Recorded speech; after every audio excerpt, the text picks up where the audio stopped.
Hi there. Welcome to our channel. In today's video, I will tell you how to use Ideogram AI for stunning image generation. So let's get started. First of all, if you don't have an account, then you have to sign up and then you are able to use it.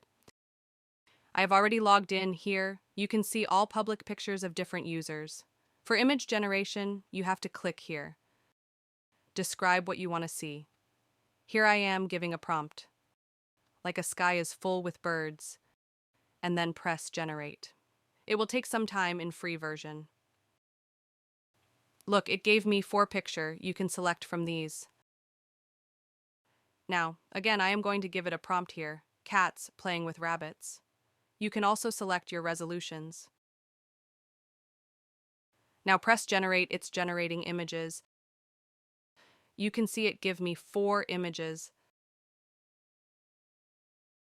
Now look at the right side. You can see different settings. You can do a remix, upscale, background, remove, and more. To get a paid version, you can go here and can select whatever plan you want to buy from here. That's it for today's video. I hope you liked it. If you have any questions, please comment down below us and do subscribe to our channel. Thank you.